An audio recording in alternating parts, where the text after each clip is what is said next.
Welcome to the LSE and welcome to this evening's event hosted by the European Institute. My name is Simon Glendinning and I'm the Professor of European Philosophy at the European Institute and Head of the European Institute too here at LSE. And I have to tell you, it's not probably ideal, but our guest this evening is one of my heroes. And perhaps for that reason, when I was reading a book recently about liberalism in the 20th century, I wasn't surprised to see that he gets a name check, but I was a bit surprised that it was in a passage which was a bit critical. Ouch. It's by an American professor of law called Samuel Moyn. I knew what's coming. And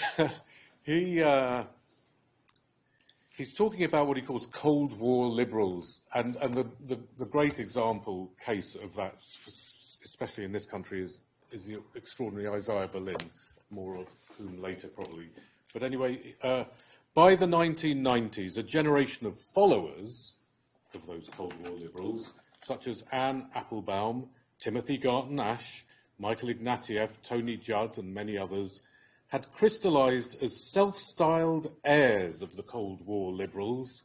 They trumpeted the superiority of Cold War liberalism over illiberal right and left, while suppressing any insight into how debatable within liberalism their version really was. How debatable. Well, Moyn goes on to debate it a bit. And what was their sin? What was the sin of these Cold War liberals, and especially our guest tonight? Well, according to Moyn, it's that they turned their back on what he thought, Moyn thinks of as 19th century liberal perfectionism.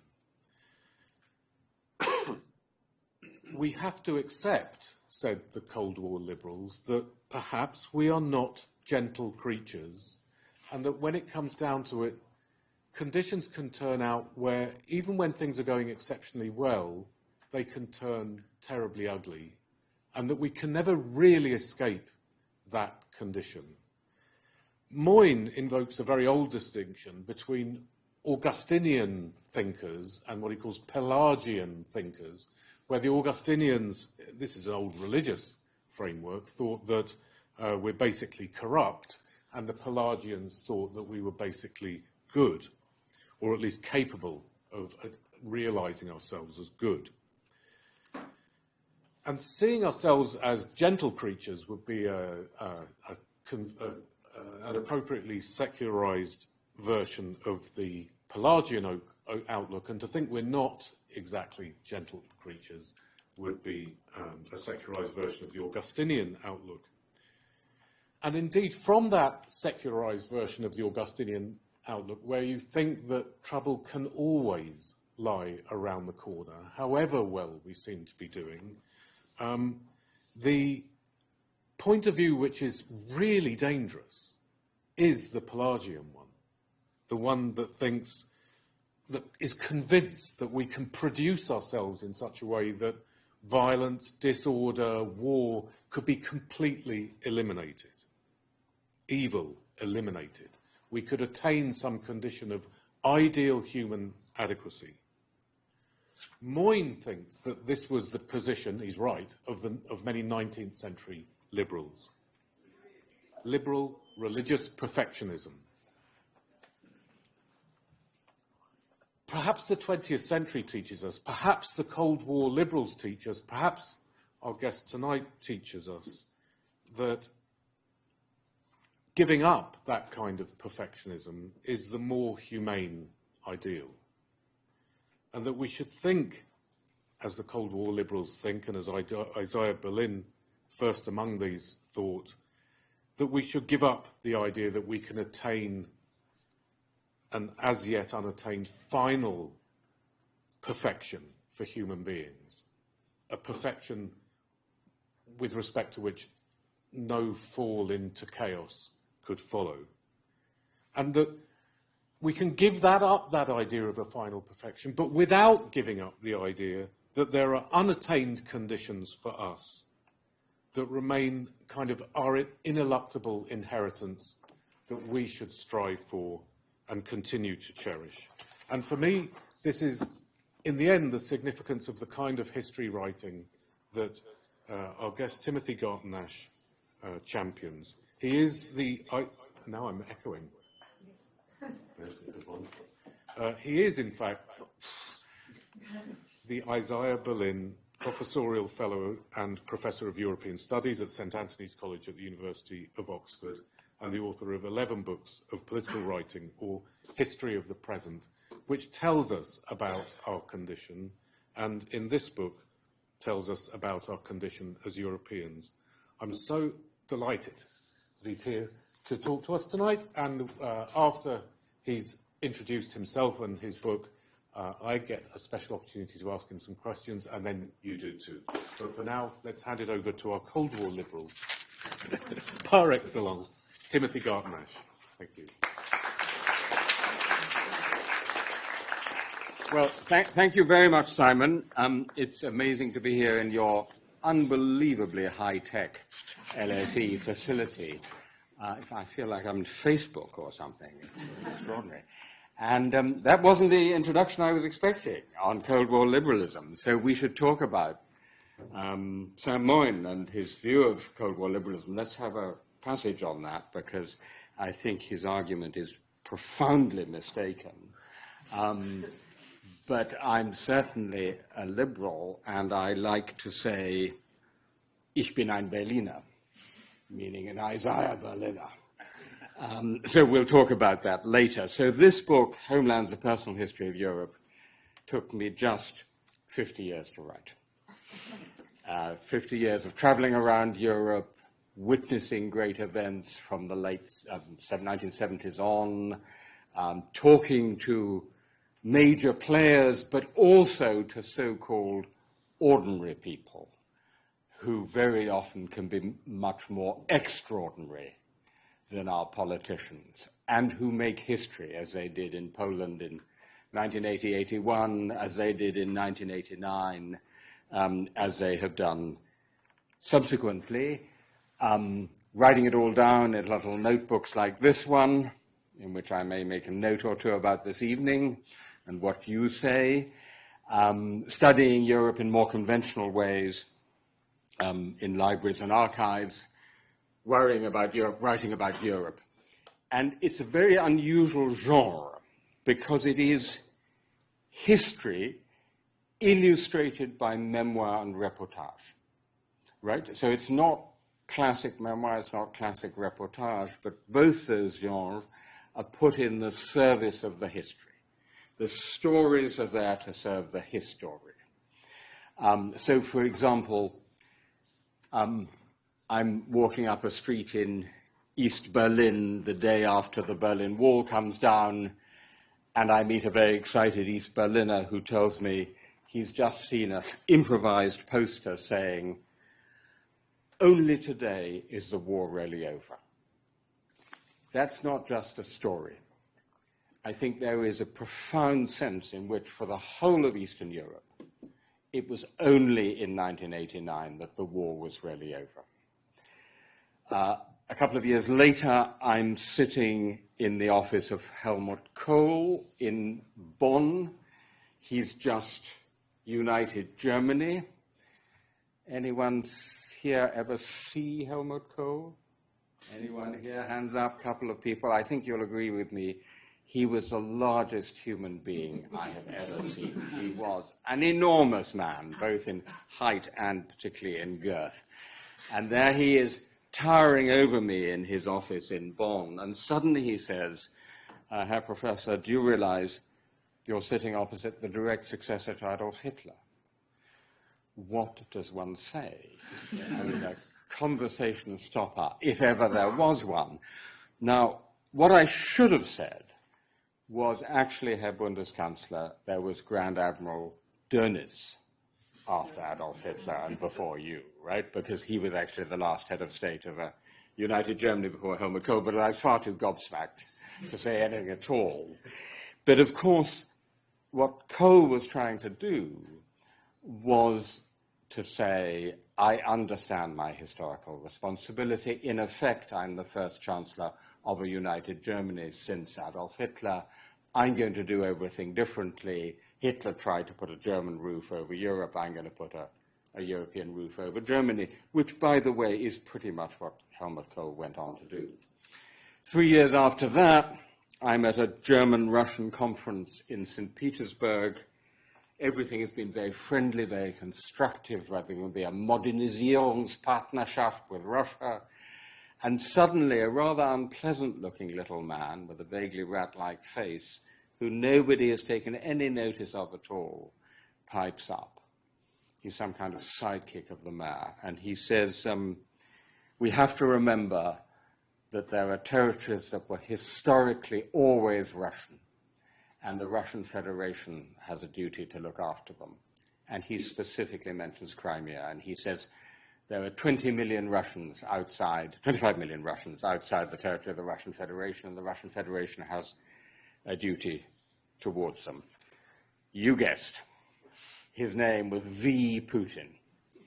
But the story is really significant, because it's just 3 years after the end of the Soviet Union. It's 5 years before the first eastward enlargement of NATO. Don't tell me that NATO enlargement was the primary cause of Russian revanchism.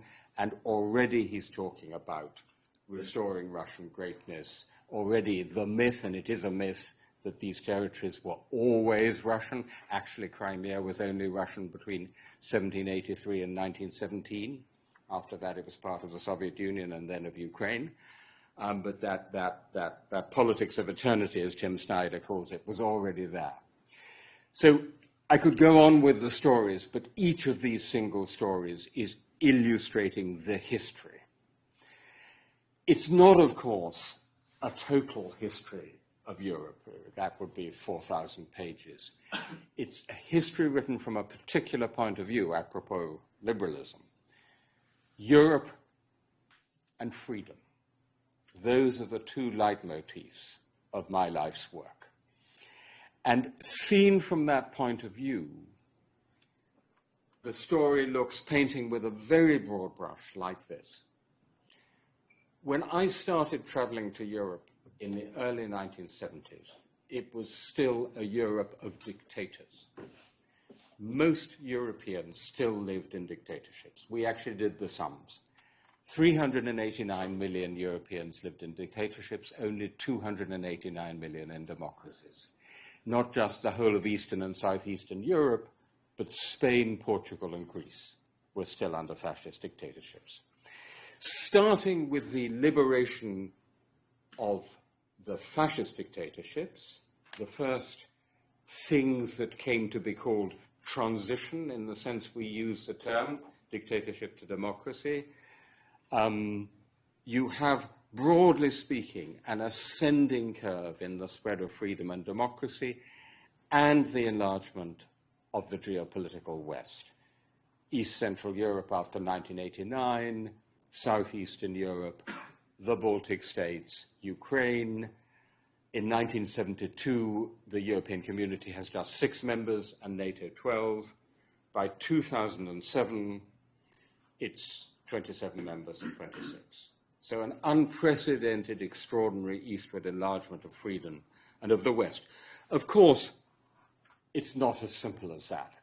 History doesn't go in one simple straight line. So in the same period, you have 5 wars in former Yugoslavia. In the book, I describe in considerable detail, because I spent quite a lot of time in Bosnia and particularly in Kosovo, those terrible wars. And you have 9/11. But interestingly, and we might want to talk about this, 9/11, with hindsight, does not look like the major turning point in European history. It's a major turning point in US history. Joe Biden referred to this just yesterday in Israel. It's a major turning point in the Middle East. But in European history, it's not so much 9/11. In European history, it's 2008. The simultaneous developments in summer 2008 of the global financial crisis on the one hand, and Putin's seizure of 2 great chunks of Georgia, South Ossetia, and Abkhazia, starts a cascade of crises, what I call the downward turn, that goes all the way down to the full-scale invasion of Ukraine last February. Many of you will have talked in seminars about the polycrisis, familiar term. I don't use that term because polycrisis suggests simultaneity, right? And actually what you have to understand is the causal links, the way in which these very different crises fed into each other.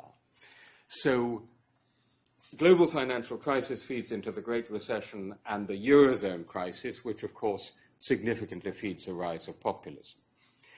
In 2010 already, Viktor Orban starts demolishing democracy in Hungary inside a full member state of the European Union, already in 2010.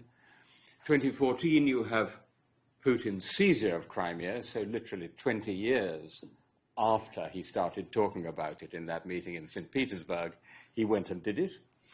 And it's very important to remember the beginning of the Russo-Ukrainian war, which is continuing today.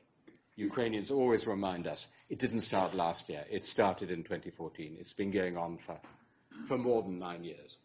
2015, you have the refugee crisis, which of course further turbocharges populism, AfD, Marine Le Pen, but also feeds into the Brexit vote in 2016, the election of Donald Trump, the COVID pandemic, all the way down to the 24th of February 2022, and the beginning of the largest war in Europe since 1945.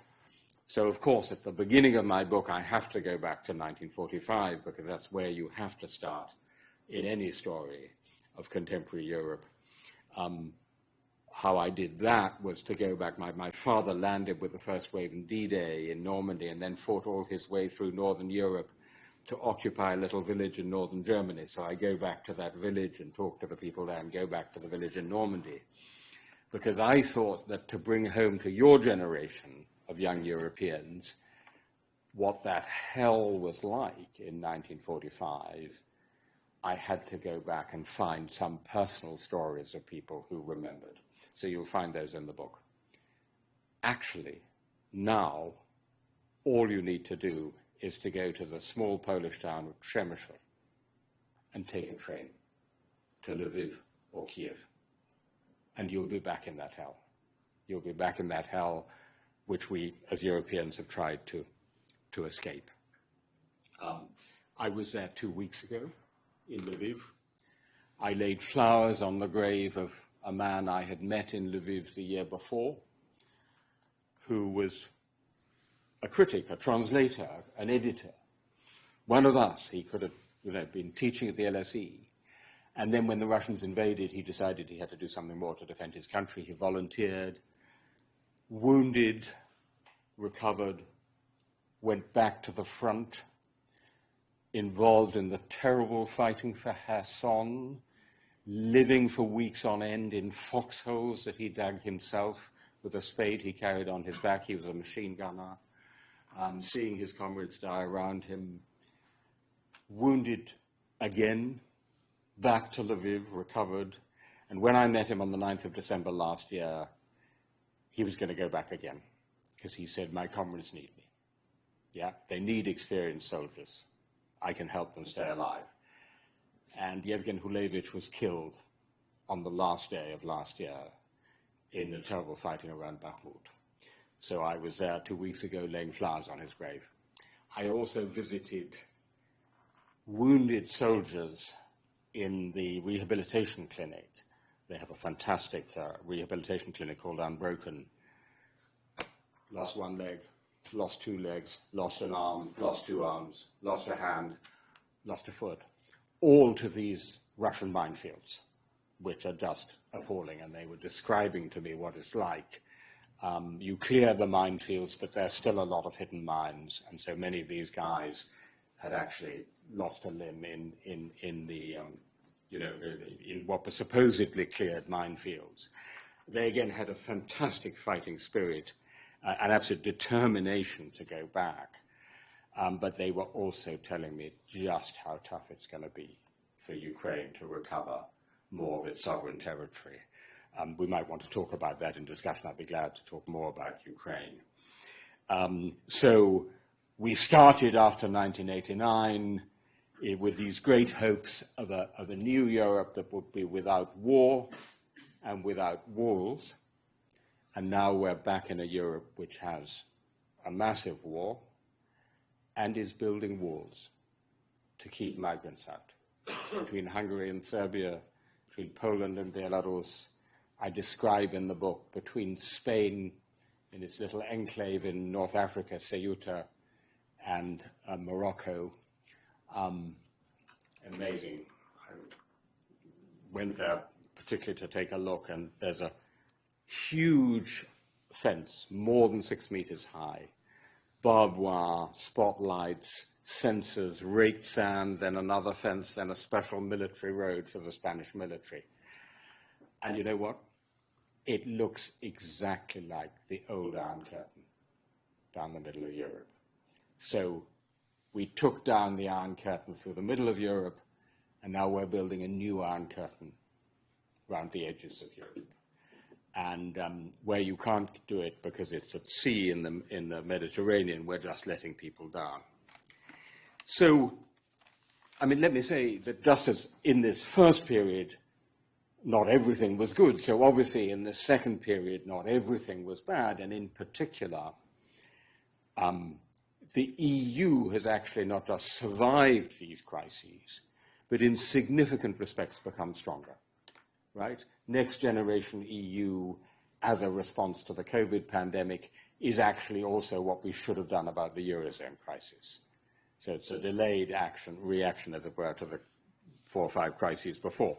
The EU has been quite strong in the reaction to the war in Ukraine. Nonetheless, one of the questions of the book is why? Why, when things had seemed to go so well for so long, from the point of view of liberal Europeans, did we go into this steep downward turn, into this cascade of crises? I'd love to talk more about it in discussion, but let me just give you 2, as it were, bullet points, and then make one other remark before we go into the conversation. First of all, our old Greek friend hubris was there in spades. Not where people think it was, early 1990s, Francis Fukuyama, end of history. Actually, at that time, yes, there was some liberal triumphalism, but we were very, very uncertain whether the transition from communism to democracy, how do you make a command economy into a free market economy? Most of the things we associate with Europe today had not been done. Even the single market had not been completed. We didn't have the single currency. We didn't have Schengen, in effect. We didn't have enlargement. It was when, contrary to our expectations, everything seemed to have gone so well in the early to mid-2000s that the hubris set in, because that's when hubris does set in. Hubris in multiple ways. The hubris, obviously, of the United States, thinking that if you just march into Iraq, topple the dictator, a democracy will somehow miraculously emerge. By the way, a hubris very much fed by what happened in 1989 in Europe, right?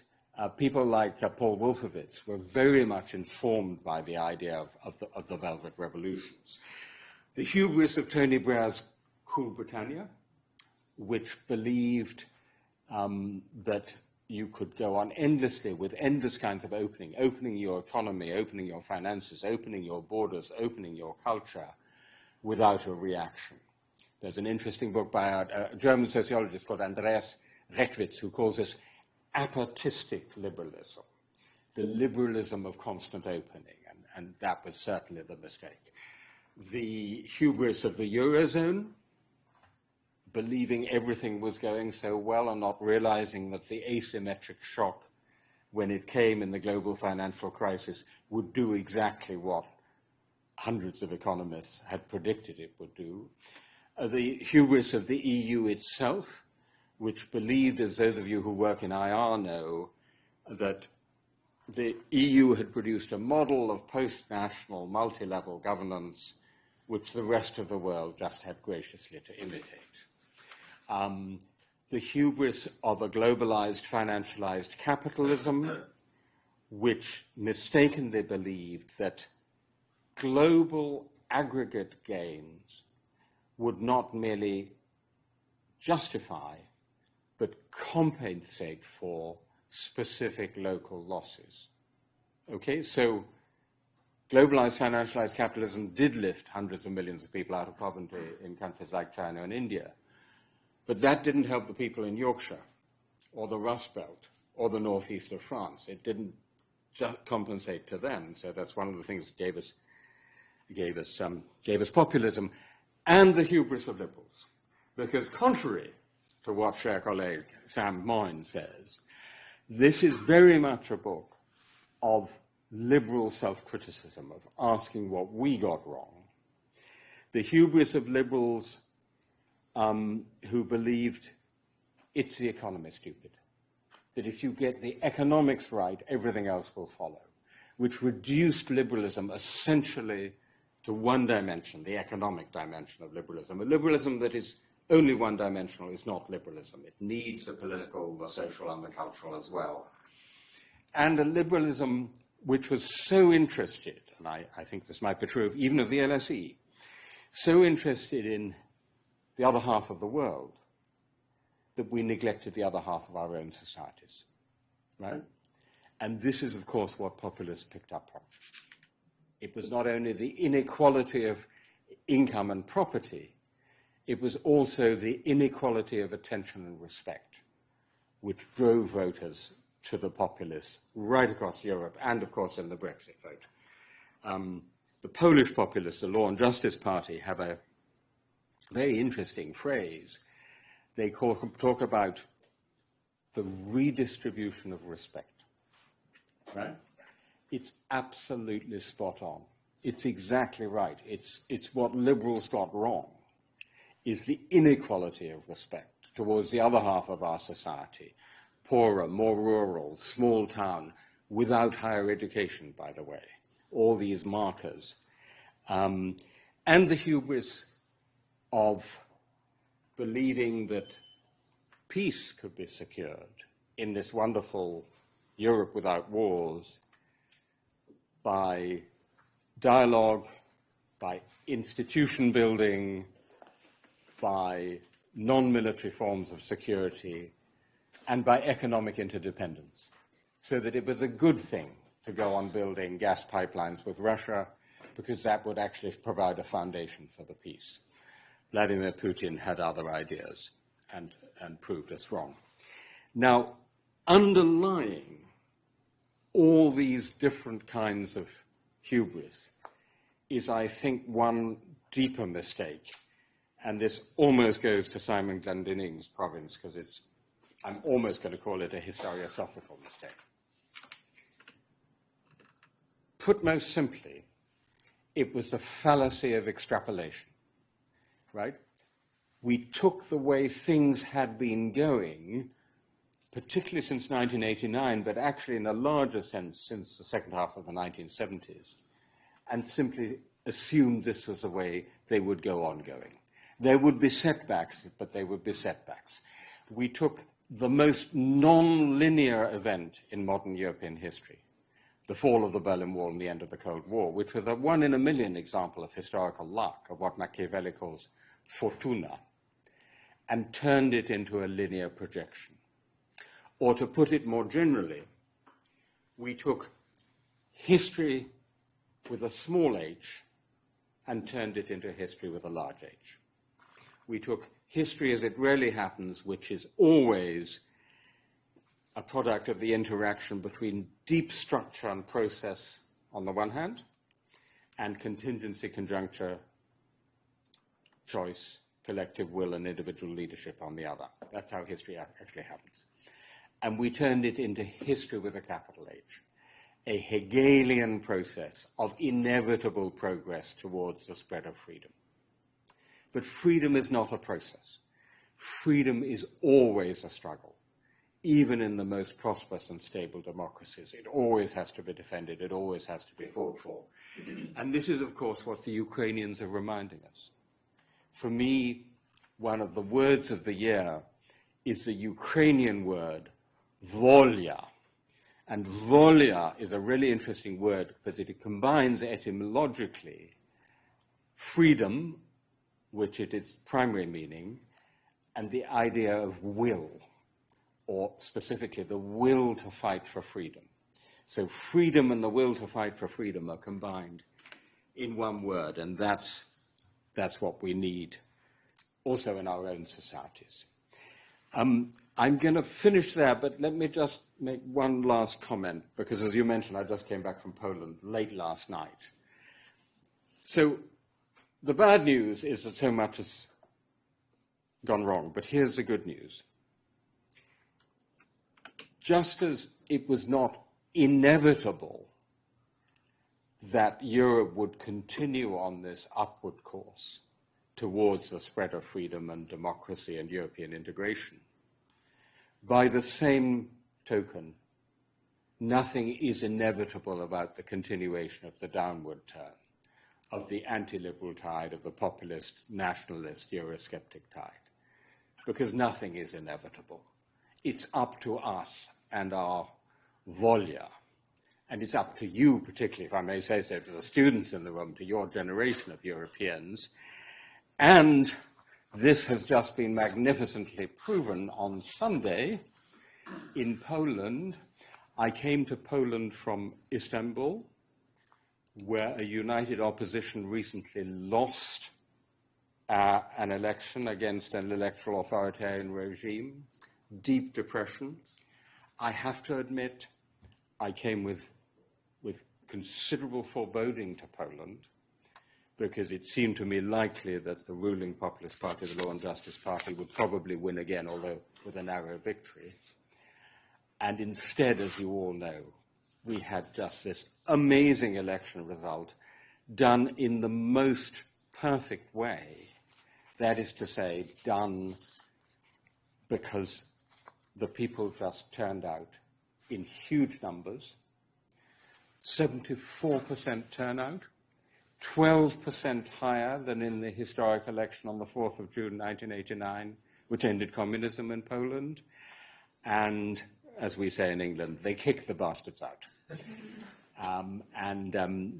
There were more young voters, more voters under 29 than there were voters over 60, which is extraordinary. As you know, normally it's the old who vote more than the young. And for the first time ever, there were more women voters than men. And by the way, rather embarrassingly, if only the men had voted, Law and Justice would have got back in. So thank you to the young and to female voters.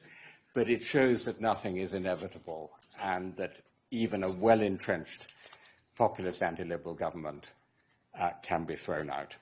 And on that note, I look forward to the conversation.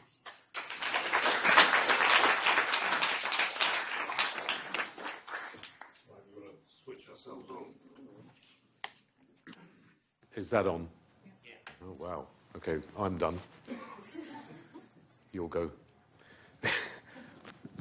I'll ask a testing, question. Testing. That sounds like on. Far away, Sam. Actually, I just remembered that in the chapter of the book called Hubris, you say something about being a liberal, which I found fascinating and entirely plausible, which is just the sort of thing that Sam Moyne forgets. You say, at the heart of liberalism, this is in the chapter on hubris, so it's going to be about, as it were, some internal relationship between liberalism and the threat of hubris. He says, at the heart of liberalism is the idea that our liberal proposals must always be tested against alternatives. And not just alternative liberal ideas, but non-liberal ideas. That I think one of the things that Samuel Moyne finds very difficult is that you really follow in a tradition of liberal thinkers who don't only read books and papers and discuss things with other liberals. And I don't know if that's an antidote exactly to hubris, but certainly it exposes you in, as you put it, at the heart of your kind of thinking. Yeah, that's spot on. Of course, Isaiah Berlin spent most of his time reading and writing about the critics of liberalism, the counter-Enlightenment. That was his fascination. And actually, just to continue on Poland for a moment, one of the things, as some of you will know, that was happening in the 1990s and then through the 2000s up towards when Peace, the Law and Justice Party won in 2015, is that there was actually this whole intellectual world of Polish anti-liberalism. There were very successful magazines, online magazines, etc., etc., and we just weren't paying enough attention to what they were saying. Can I say something about Saint Morin, just very quickly, because I think you might be interested in this? This book, one of you may know it. It was lectures he gave at Oxford on Cold War liberalism, and basically the argument of the book is that it's a fault of Cold War liberalism that we had neoliberalism after the end of the Cold War. And it's done by giving a series of intellectual biographical studies. But there is a massive selection bias in those. By the way, I'm not saying this behind his back, because I said it to him over lunch in Oxford already, but he doesn't mention that in the book, because he leaves out some of the absolutely classic figures of Cold War liberalism, such as Raymond Aron, Ralph Dahrendorf, my great mentor, Ronald Dworkin, who was a Cold War liberal, if ever, all of whom advocated precisely an egalitarian liberalism, which believed that a very significant degree of equality was necessary for effective liberalism. So precisely what neoliberalism neglected was there pretty much at the heart of Cold War liberalism. And indeed, in a way, the case is the opposite. The problem after 1989 was not that people followed the Cold War liberals, but that they followed only one current of Cold War liberalism and utterly neglected that egalitarian liberalism which people like, Aron and Dahrendorf and Dworkin stood for. Now, there's another dimension to your writing that I want to bring out as well, which came a little bit when you were talking about Poland. Maybe people heard it. In my own case, it's absolutely a case of incontinence. I'm emotionally incontinent. I can't talk about anything I care about very much for very long without welling up. And one of the things that was really striking, is somebody nodding there because they know it's true. It's very striking in your book, which is a work of the mind and writing about things, though, that you care about, that there is a number of occasions in the book that you confess to being moved to tears by events. And I suppose for an academic book, this is, I don't know what other people think, I think this is extremely unusual to have an author confessing that they were moved to tears by an event that they're describing, which makes you, you think of historians as observers of events and so on, but you're absolutely a participant, and so much a participant that you're moved by things that happen. You care about them. And I found that sort of a dimension of the book which was sort of inescapable. And I wonder how you, as it were, now its author, when you look at that and think about that connection between emotion and memory and history, how do you feel about that sort of a huge emotional content being internal to your own writing? Yeah, well, and one thing is, just to continue on liberalism for a moment, that, that liberalism is not just a system of organizing politics and society. It's also a spirit, an ethos. We talk about the liberal imagination, imaginative sympathy, being able to think and feel yourselves into the lives of others in very different situations. It's a way in which Charles Dickens, for example, is a classic example of the liberal spirit, the liberal imagination, because he thinks his way deep into the life of street sweeper Joe. And I think that's something that also got lost in 1989 liberalism, which was all about kind of getting the system right or the structure right. So that I think it's an important part of the liberal spirit. And as for, you know, not just being personal, but being, if you like, partisan, you know, nobody is objective. Let me let you into a secret. Nobody is objective. Even your most objective professor is not objective. And then there are two ways of doing it. One is BBC-style due impartiality, right, where you really, you know, try and keep your own values and preferences and politics out of it. The other way is the way I do it, and my model is George Orwell. And it's the Orwell of homage to Catalonia. I'm going to tell you exactly where I stand. I'm with the dissidents in Eastern Europe. I want these countries to be free. I'm with the people of Bosnia. I'm with the Ukrainians at the moment. And so it's honesty. You're leveling with the reader. And because you, in a sense, even warn them about your partiality, you become credible. So it's also a quite conscious approach as a historian and as a writer. Yeah. One of the places that you tear up, though, is I joined you when I was reading it. It is you were watching again the video of the opening ceremony of the 2012 Olympics in London. Yeah. And that was a moment where your being English became important to you, or British became important to you in thinking about Europe. And I thought that was really interesting. That of course, the book itself is called Homelands, plural. Yeah. And you'll have to remind me who said it, but that Europe is sometimes understood as the homeland of the homelands. And I suppose when I read this title, Homelands, it was you were taking the side of that plurality, theoretically, that Europe's plurality is something that you want to observe and keep in view. You don't want to subsume everything belongs by some overarching Europe thing that captures them all in some way. It's captured, in fact, from the bottom up.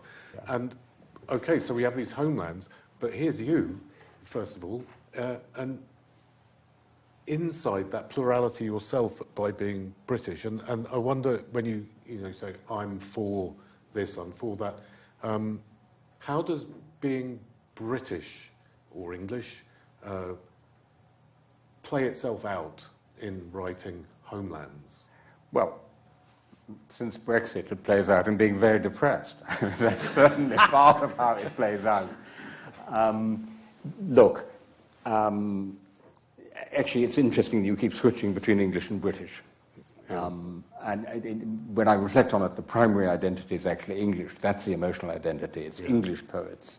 It's English music. It's England that I personally identify with. But I think also, importantly, with a certain kind of English intellectual tradition, empirical, skeptical intellectual tradition, plus a certain tradition about writing about Europe. Humour, Scott. Yes, but also, of course, a great tradition of historians writing about other European countries. So that I think that, and I say in the book, I have on my wall a Czech samizdat map. So there was a journal in Prague in the 1980s called Střední Evropa, Central Europe.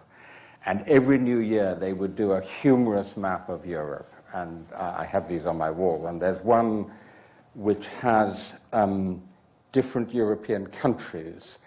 It's actually on my website. You can see it on the website as different rooms in the common European home. So East Germany is a TV watching room. And France is le grand salon.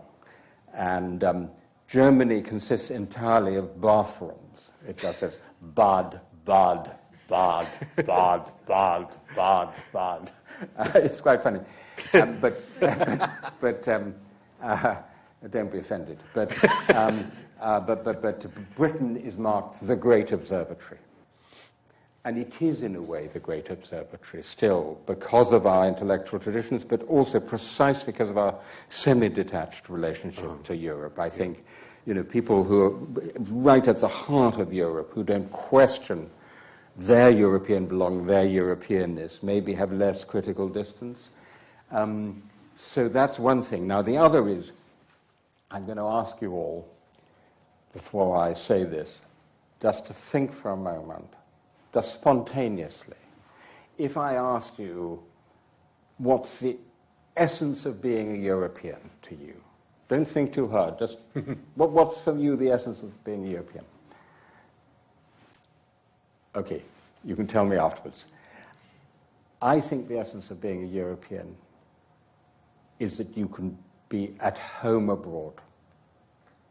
I'm in Paris, I'm in Berlin, I'm in Madrid, I'm in Tallinn. I'm clearly abroad. They have a very different culture. They speak a different language. But I'm in some really important sense at home. And that's what's so wonderful. And poor old Americans only have the one homeland, as in Homeland Security. The Chinese have the one homeland. Maybe have a couple of others, but no one else has this thing where, in up to 50 countries, because after all, Europe is not just the European Union, you have this really interesting experience of feeling at home abroad, which is hence the title Homelands, very deliberately, not the heavy pathos of the 1950s. Europa ist unsere Heimat, Europe is our homeland. That's not how it's going to be. And this goes to an important political point, which is the European project is never going to succeed if you think it's only about unification, only about going towards the United States of Europe. We're going to get to that in a minute. I'm going to clip you off on that one, because that's a really serious question. I shall shut up and let you ask your next question. I'm just actually going to follow something that you said, which was this switching between British and English in your case or mine, and where you land. On your penultimate page, literally the page before you turn the end, it says, "Then I, the English European," right? You'd say that.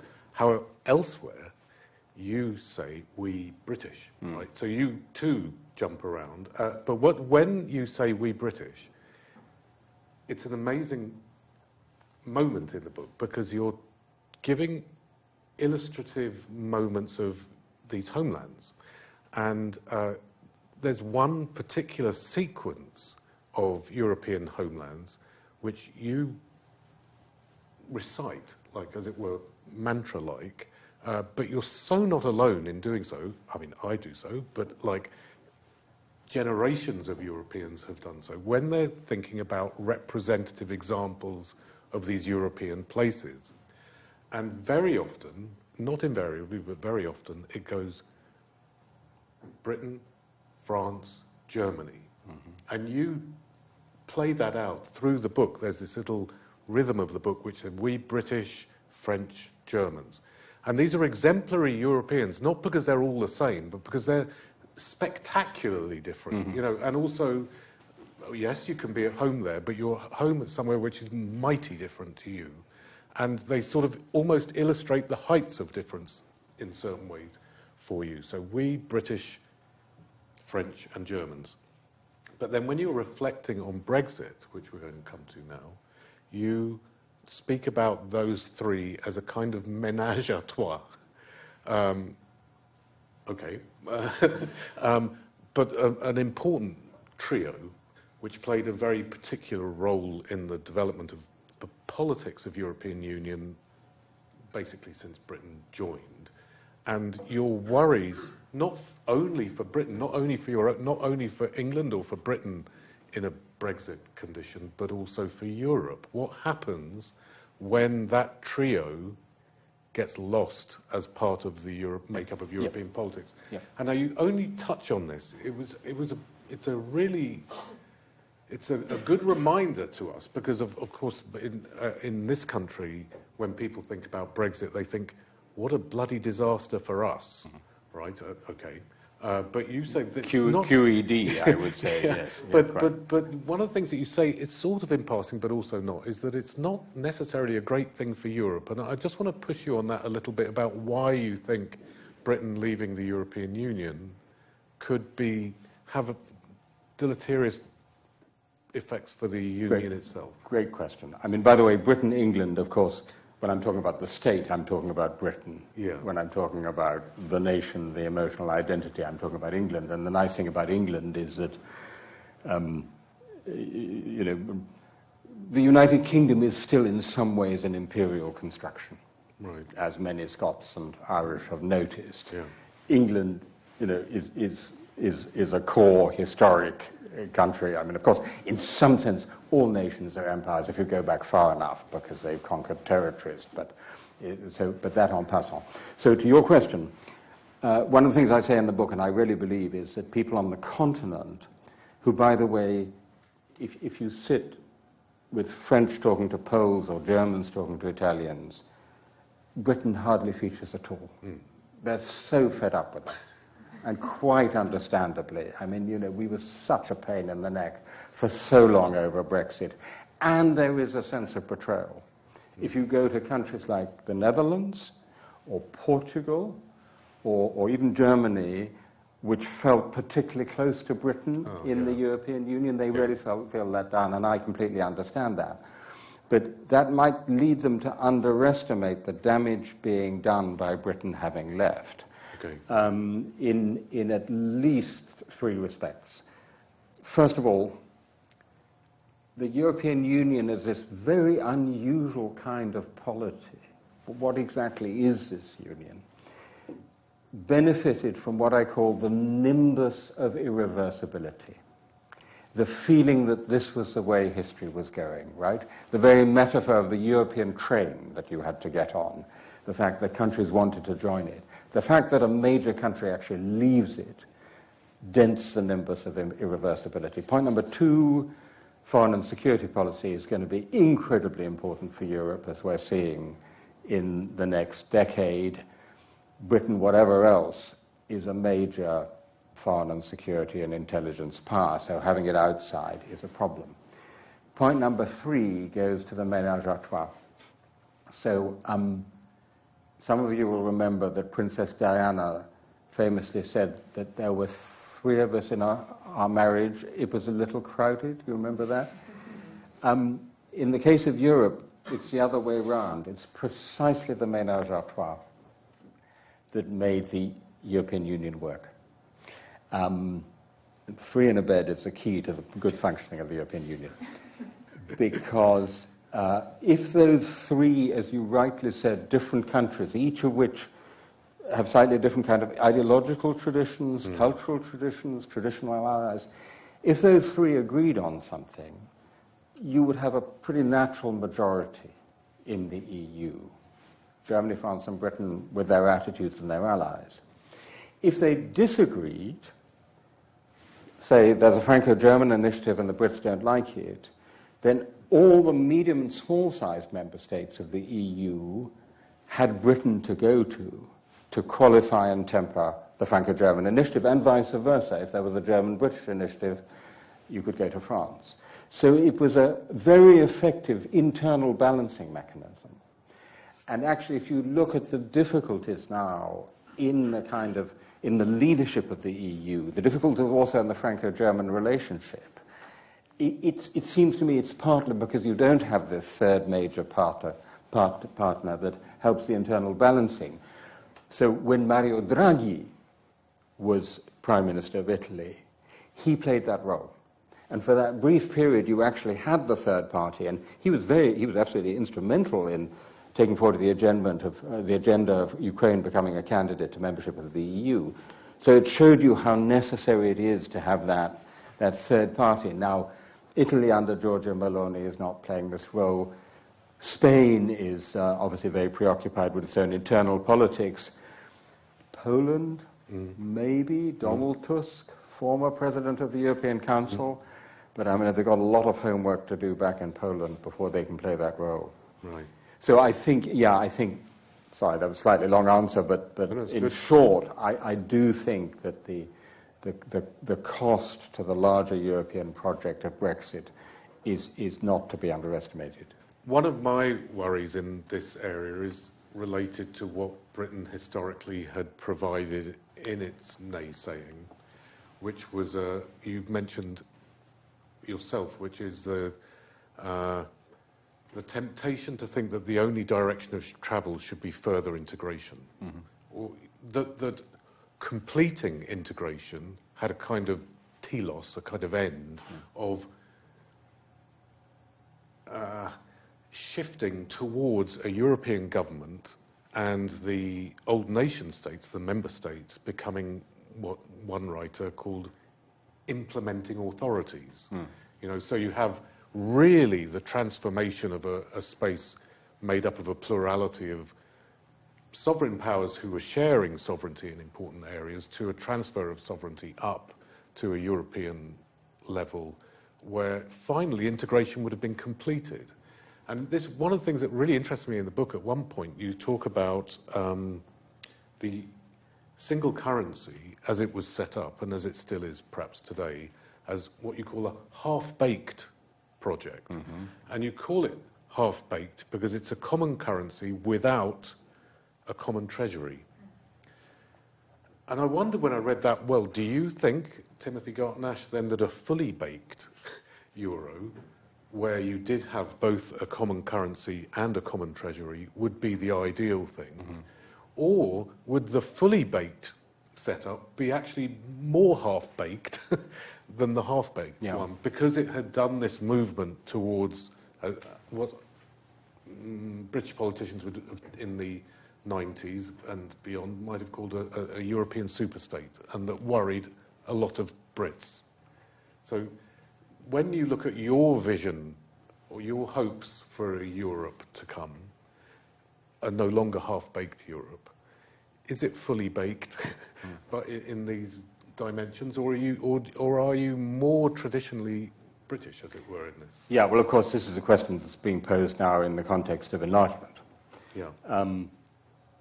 One of the chapters in the book is called Rome, and it describes how ever since the collapse of the Roman Empire, Europeans have been pulled two ways. On the one hand, we've constantly been trying to recreate Rome.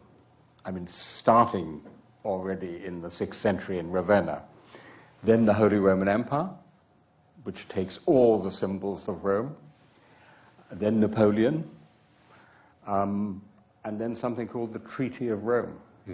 It's no accident that it was in Rome that the founding treaty. So for 2,000 years we've been trying to recreate the Roman Empire, and for 2,000 years we've been trying to escape it. There's a great book by a man called Walter Scheidel, a Stanford historian, called The Escape from Rome, which is about precisely this. And his argument is that Europe's dynamism comes precisely from its diversity, from the escape from Rome, but he concedes in order to have the escape from Rome, you have to have Rome in the first place, right?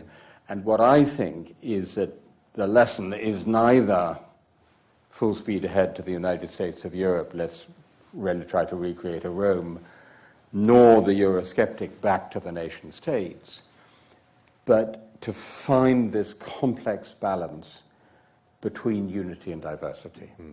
And I think as we're thinking about what an enlarged European Union looks like, one that will have Ukraine, potentially Moldova, and the Western Balkans, maybe Georgia, an EU of 36, that's precisely where we have to go. Not how do we get full speed ahead to unity. So for example, concentric circles, which is a metaphor that keeps. I sometimes want to ban all metaphors for the discussion of the European Union, because they're all, the bicycle theory. You know the bicycle theory? Yeah, some of you study European integration. You have to keep going, otherwise you'll fall off. Anyone who rides a bicycle knows that you just put your foot on the ground, right? So, but anyway, enough metaphors. But it's not going to be neat and tidy like concentric circles. And so how do you make this variable geometry? Yeah. Understanding that that's what it's about. It's homelands in the plural. It's a mix of unity and diversity, and yet have the capacity to act where we need to, for example, in foreign policy. There's a wonderful book by my colleague Peter Wilson on the Holy Roman Empire. I commend it to all of you. And he ends by saying the great thing, the reason the Holy Roman Empire lasted so long was that it had this very powerful shared mystique on the one hand, but also great pragmatism and flexibility in tolerating messiness in its political structures. There's a sequence in the book where I almost fell off my chair because you were... one of the things anybody who reads it will find is that Timothy Garton Ash meets a lot of famous people. Sometimes he appears to and bump one or into two them. infamous ones as Yes, well. and sometimes just seems to bump into them. I bumped into George Bush. Okay, right. And one of them that you didn't bump into but did some work with was a speech by a British politician which I'd cited in a book that I'd written and thought it was a very good speech. And it was by Tony Blair given in Warsaw. Yes. And I thought he'd got it about right in thinking about this very difficult balance between avoiding collapsing into Euroscepticism and a return to a Europe of nations, and at the same time trying to resist the temptation to think that you resolve all the problems of Europe by forming some European-level government. And he saw this difficulty. He also saw that in affirming this, you look like a traitor to some people of the European project, because that vision of ever closer union, as it were, gets so caught up in the imagination that there couldn't be any third way, as it were. What made me fall off my chair is that Timothy Garton Ash had a hand in writing that speech. I thought, oh, Jesus Christ. I'd love to hear something from the audience, but just quickly on that, I did actually help him a bit with that speech. But the trouble was that Tony Blair gave wonderful speeches about Europe, all of them on the continent. That's right, exactly. He gave the speech twice in Warsaw and never in Walsall. Yeah. And for this book, I went back to see him now, just recently, and tackled him on this. And he basically said, well, first of all, he said, this is so revealing, well, in Europe, I was pro-European. Well, think about it. Think about it. So he doesn't think of Britain actually as part of Europe. Yeah, he's got that British thing. He thinks of it as somewhere else. And then he said it just wasn't worth it, busting a gut, all the grief I was going to get from the Daily Mail and the Sun and the Murdoch press for giving these speeches at home. But of course, that was a fundamental mistake. The generations of British leaders have not been prepared to make the case for Europe at home. Oh, dear. And he was the guy who, had the skill set. And it was a particularly good period in relations between Britain and Europe, but he wouldn't do it. Well, it's something that we can maybe, you can imagine, well, I'm going to open it up now because we've done our bit, but there is an amazing bit in the book where you think about how it could have happened that Brexit didn't happen. Oh, sure. And we'll keep that a secret. Everybody's got to read that bit. But there must be questions. So who has a question? Yeah, excellent. Now, do you want to... yes, there's going to be a mic. Are you okay with that? So wait for the mics to arrive. Oh, yeah. Okay, so one there, and then there was one there. We'll take two in a row. Absolutely. Yeah. Just a quick comment about what a wonderful title. I'm Spanish, as you can probably hear, but I came to this country and I've stayed in this country since '96. Spain wasn't part of Europe when I was born, and yet if you ask me 10 years ago, what are you? I would say, I'm a European, I'm a Spaniard, and also English. I feel, this is my home for longer than Spain has been. So for me, Brexit, also I'm a scientist, I'm not a historian or anything. Science is all about collaboration. So when Brexit happened, for me, it was disastrous. It really has been. But not only here, as you were mentioning, because now when I go home, there is this, it's almost like when your child does something wrong, it's the partner's child, right? It's never your child, unless he's just done something right. So now whenever I say something people don't like, oh, in your country, that's what they tell me. Whereas here, I'm no longer, I don't even have a paper saying, I've got a permanent right to leave. It's all on the web, which means tomorrow it may change.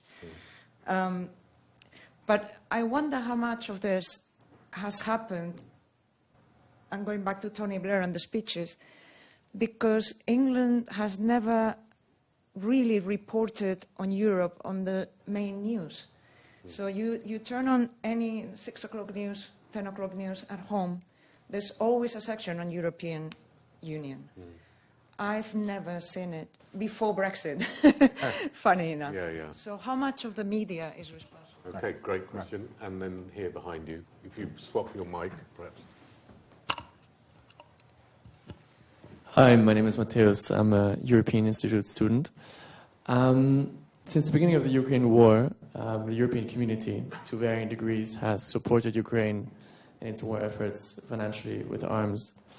And you mentioned in your introduction that the Ukrainians are now struggling to make progress. The counteroffensive has had, at best, very limited success. Do you feel like the case for European support for the Ukraine war effort is weakening? Do you feel like it's time for the Ukrainian community to push Zelensky, or international community, to push Zelensky towards a ceasefire? And would Putin even be interested in that? That's another really great question. Wow. Thanks. Do you want to take those two and then we'll move on? Or... Sure, absolutely. Thanks for them both. By the way, very interesting. This book is now, I think the latest tally is kind of 20 European editions in different languages. And it's very interesting in which languages publishers feel they can say Homelands in the plural and in which they don't. You might like to think about your own languages. So actually in the Latin languages, patri, patrias, patrias, that's relatively easy to do. Most of those editions do. But Heimat doesn't work in the plural. And so the German edition is called Europa eine persönliche Geschichte, and several other languages. So it's an interesting little insight into the self-understanding of nations. Yeah.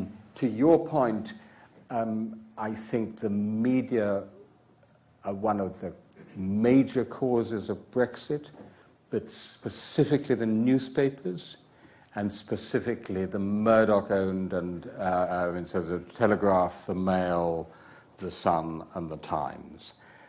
Since John Major, British prime ministers were running scared of the Eurosceptic press. Tony Blair too. That was one reason he wouldn't give these speeches at home. And they just relentlessly pushed out this negative narrative about the European superstate that was being pushed forward by France and Germany, building on historical ignorance. So if you like, inadequate historical education about Britain's place in Europe, then exploited by a Eurosceptic press, I think is one of the significant causes. Now, Ukraine war, I spent a lot of my time on this.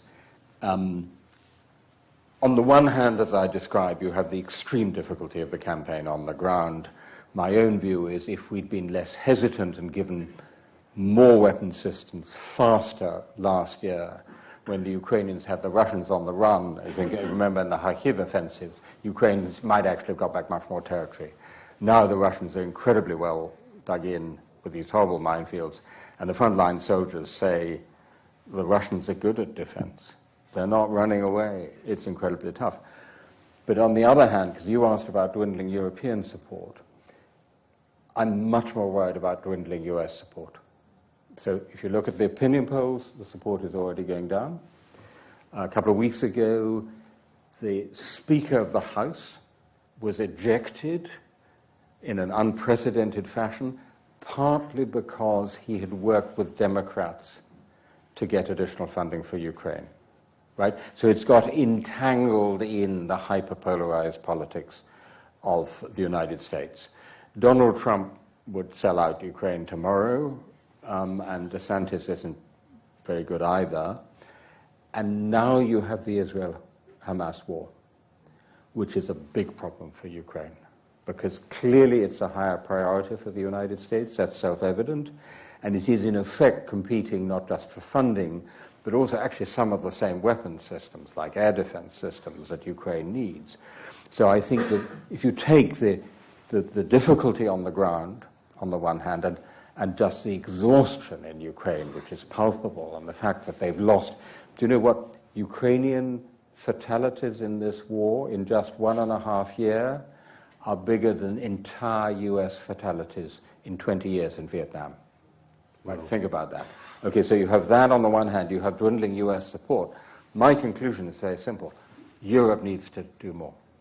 If we're actually going to help Ukraine to win back more of its territory, Europe has to do more. So the question is not, is there dwindling support? The question is, can we persuade European publics and European governments to do more?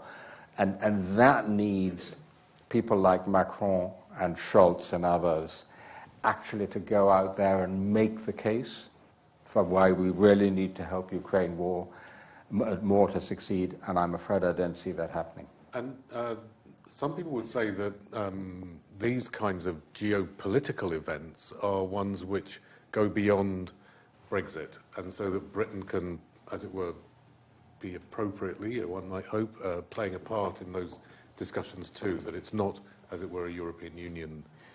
Listen, Ukraine is one of the few places in the world where one's a little bit proud to be British at the moment, because Britain really did play a leading role, because it acted fast and decisively when it was really needed, like the NLAW anti-tank missiles, which were crucial in the very first period of defense.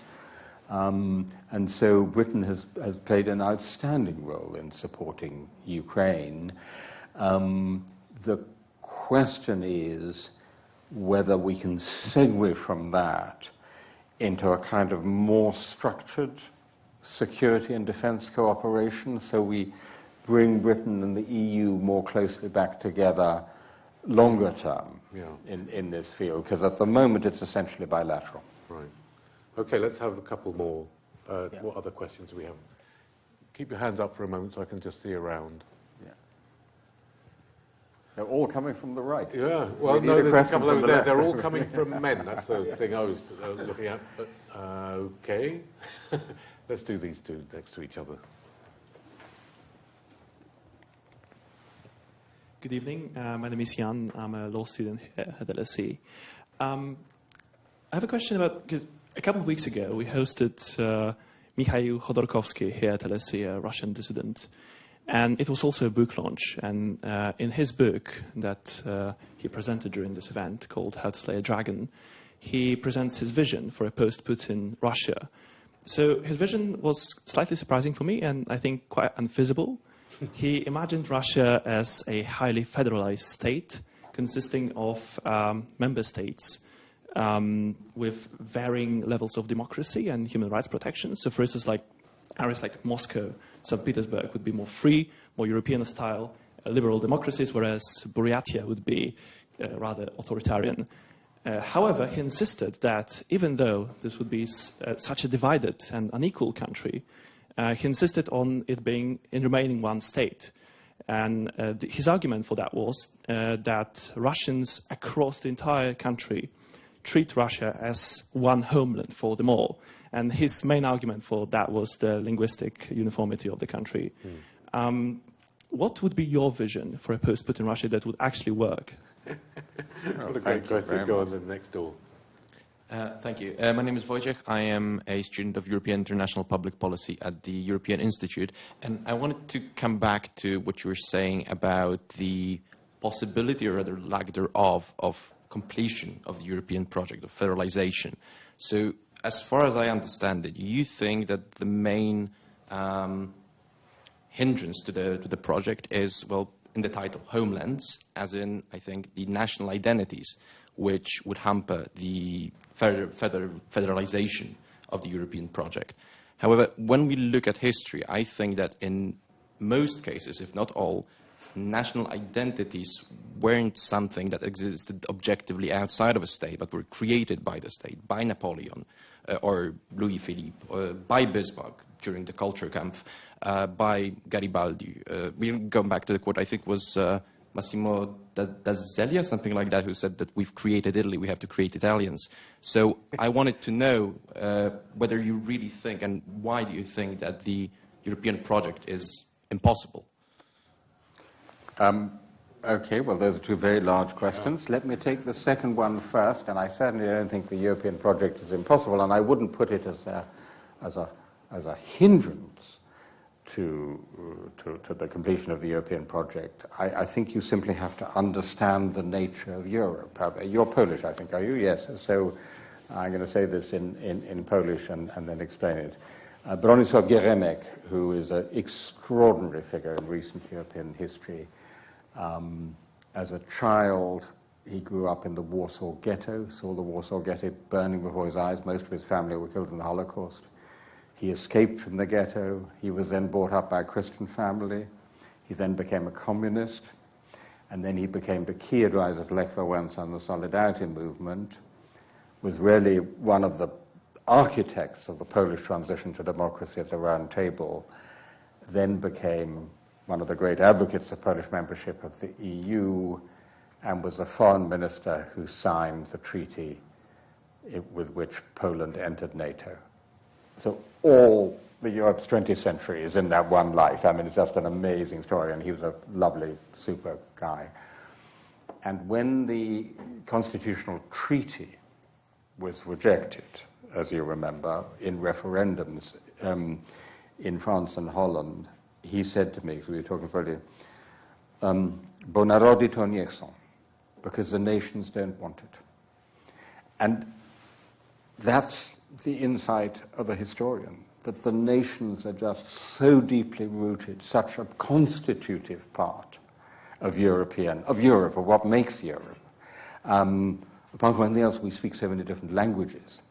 And remember that John Stuart Mill said, to have a united polity, you need a unified public opinion. That Europe is just not going to be like a United States of Europe. It's just not going to be that. And so I think you have to start from that historical, social, cultural fact and work out how we're going to make a Europe which is united where it needs to be united, but not where it doesn't need to be united. So that means that completion actually means something different, right? Because here, completion is the transcendence of the... I mean, I'm even reluctant about the notion of finality européenne, because that suggests a kind of telos, you know. We're in it. I mean, I'd rather be with the Nike slogan, just do it. You know, we have a Europe. And by the way, you know, this Europe we have is older than many member states, right? It's a relatively old polity. And so there's a small c conservative argument for the European Union, which is we like what we've got and let's try and keep it. It doesn't have to be all about, you know, some golden utopian future where we reach perfection, apropos monistic liberalism. Now, on Russia, listen, it's not for me to have a vision for the future of Russia. That's up to the Russians, right? They have to work it out. Dean Ashton said of Britain in the early 1960s, Britain has lost an empire and not yet found a role. Some would say it's still true. It takes a long time. Russia has just lost an empire. It has to find a role. It has to work out what it's going to be if it's not an empire. And its difficulty is that the Brits and the French and the Portuguese, who had overseas empires, not contingent land empires, had something pretty much like a nation state they could go back to. You know, there's been an England for a long time. There's been a France for a long time in slightly different frontiers and forms, right? Russia for more than 300 years has been nothing but an empire, right? So when you go back far enough, all you get is Muscovy. So it doesn't have anything obvious, hence the issue about the federation and the relationship between these constituent parts. So it's not up to us, it's up to them. How do we help them? Now this is going to sound very tough, but I think it's true. We help them by inflicting a defeat on Vladimir Putin in Ukraine, right? Ivan Krastev, name that will be known to many of you, said the other day, we used to have a Russia policy but no Ukraine policy. Now we have a Ukraine policy but no Russia policy. I think our Ukraine policy is our Russia policy, right? Vladimir Putin is trying to take over Ukraine because he thinks Ukrainians are really Russians. Ukraine is really part of Russia. If we help the Ukrainians to prove him wrong, if Ukraine becomes a secure, independent country, eventually in the European Union and NATO, then Russia itself has fundamentally to rethink the nature of Russia. And it'll be up to them, and it'll take some time. Thanks very much. We've still got a bit more time. I was absolutely struck, though, by the division within your concepts of the future of Europe. I'm personally more sympathetic with your idea that nation-state idea, even if it is in some respects new, and even if it isn't quite as deep-rooted as suggested there, it certainly is where we are now. It's what we're right inside. And so European politics that, as it were, thinks, well, we can just think beyond it, or we can step beyond it. That's complete fantasy, I think. And it's a fantasy because politics takes place in the place where we are, or places. So, yes, one up there, and one there. Thank you so much. Let's go there first. Hello, I'm Justine. I'm a student at the European Institute as well. I have a question about more of the making of the book. You said it took you 50 years to write it. So I just wanted to ask about the testimonials and how you went about selecting them, if you just happened to bump into interesting people, or if you, like, your thought process behind it, I think would be really interesting to know about. Sorry. And I wonder if, when trying to find those people, did you think about your narrative and how, and possibly a bias you might have, and how it impacted the selection in itself? Yeah. Thank you so much. Great question. And one quick question over there, if you don't mind keeping it short. If you do not keep it short, I'll keep it short for you. Hi, my name is Jens. I'm from Germany. I'm a publisher. Unfortunately, war is back in Europe. And what do you think about the thesis that we will see much more tension, we will see much more war in Europe and the world, because the economy is changing. We have a lot of transformation, and now AI is arising, and that will cause a lot of problems, and we will have a redistribution of wealth, and so we have a lot of challenges. Thank you so much. Right, last questions then. That's it. On that cheerful note, we're going to end, are we? Right. Okay. Well, I think we'll need a drink after that. But anyway, so listen. Thanks for a very nice question. You know, there's quite an art into bumping into people, and I spent a lot of time learning the art of bumping into people, and on the whole, went looking for them. And I do want to emphasize not just, you know, the so-called great men and women. I mean, a lot of this book is about so-called ordinary people. I mean, for example, I specifically went to Ceuta, which I mentioned in the talk, and sought out Moroccans who had managed to get across, because I thought that was a really important voice, to hear the voice of the refugees. And these were fascinating young guys, mainly. And what happened was that the king of Morocco, who's a virtual dictator, he's only an absolute ruler, was very fed up with Spain because of something it had done about the Western Sahara. So he basically opened the frontier for 24 hours. And these guys who were 19, 20, they said, as soon as I heard the news, I dropped everything, jumped in a taxi, and went to Ceuta to get across, to get to Europe. And I realized that for them, what it was like the 9th of November 1989 for East Germans. It was this magical moment when the wall came down and they could get out.